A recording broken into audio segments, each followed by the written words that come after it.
Now, interesting sidebar going on in the chat. They're saying, well, some people are asking, what about JuJu? If you had to choose between your three, who would you want to, give that extra deal to? Would you do it to a guy like JuJu versus a Deontay or Claypool? Because we know with JuJu what he brings to the table. We know his pros. We know his cons. His number probably would be less. JuJu on the cheap. Man, yeah, his number would definitely be less. Yeah, you're telling me $4 million and $5 million a year, maybe. That sounds a lot better. Because you would essentially get him for, what, 30 maybe? Multi-year, 30 mil? Ooh.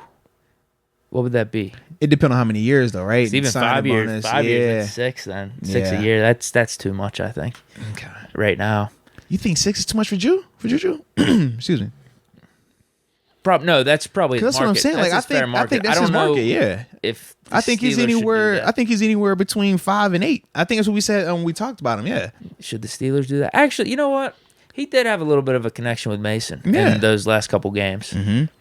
And we know he's sure-handed. We know he blocks the best out of all of those guys. His catching percentage, he catches the best out of all of those guys. We know in terms of availability, this is really the first time we've seen him miss. You know what? I wouldn't mind him back. You know what you know who the X factor is really? And I've been talking about this. Ray McCloud. Let's go, man. No, it's Claypool. Claypool's the X factor. He is, though. If you become wide receiver 1, then our receiving corps, we could look at it and be like unreal. If we brought back JuJu, if we brought back Deontay, because everyone brings something new to the table. Very true. But if you aren't, like JuJu's not the difference maker. I mean, Deontay, I just don't think I think he's capped a little bit due to his size.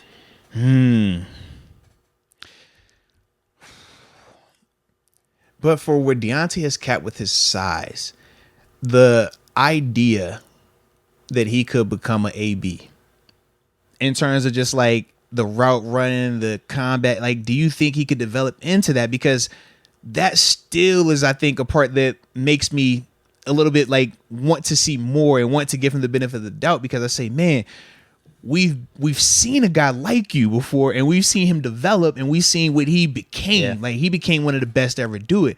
We feel like you have a lot of those similarities. We can attest to some of the work ethic stuff, but it's like, man, do we really think that he could tap into that, or do you think that his ceiling is not that anymore? I don't think it is. Because that was the talk early on with him, right? I don't think it is, because I don't know if I see those combat catches you're talking about, and I don't know if I'm going to be able to see like the real down the field stuff. You see it on occasion. Like, I know he had one or two in the Browns game with Mason. Remember at the end of the season in 2020? Can you point? Man, yeah, Ben hit him for a few, but that's like, he's open, you know. He's like hitting him in stride. He already beat the defender. That counts. That's good. You're building the ability to be a deep threat. But there was some stuff with AB, man. It's like throwing it up. You said combat catches. That's combat catches on hook routes, 10-yard routes, slant, all that stuff. Plus, you put that ball bombing at 40, 50 yards in double you coverage. Put it anywhere near him, he was coming down with it, bro. I don't see Deontay doing that. That's all. Yeah. Because he could be the deep threat of beating a dude, shake him a little bit, then you have a guy roll out, hit him on a 40-yard, and just hit him in stride. Like because he's done that.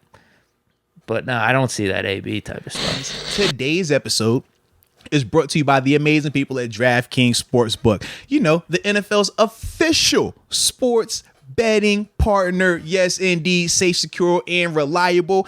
And ladies and gentlemen, for the big game this weekend, they have something awesome going on, ladies. Yes. I'm talking about a super duper 56-1 odds on the big game. You bet $5, you'll win up to $280 in free bets. All you have to do is pick either the team from LA and they win, or the team from Cincinnati and they win. It is that simple. But, Deke, you got to use the promo code. And the promo code is MOATS. It is that simple. MOATS. You use that promo code, you put that bet in there, and you win it on the big game. Poo-wee. Then after that, man, you listen to our advice and make you some more money. I'm excited for some of these props for the big game. Absolutely. So that's how it's going to be. And shout out to DraftKings. But we also know this. When you're making money or attempting to make money, sometimes that quest can be a little tough. sometimes you could get lost. You're chasing the purple dragon. Yeah, you're chasing it, and you can get lost on that road. You feel me? Mm-hmm. All I would say is this: if you happen to know someone with a gambling problem, maybe they need crisis counseling or referral services, and they're located in New York, they should probably just call 877-8-HOPE-NEW YORK or HOPE-NY. Excuse me on that one. Once again, it's 877-8-HOPE-NY. All right, that's if you're located in New York. Now, Deke, if you're located anywhere else, you know what you need to do? I'm not located in New York. Well, you better call 1-800-GAMBLER. I say, you better call 1-800-GAMBLER.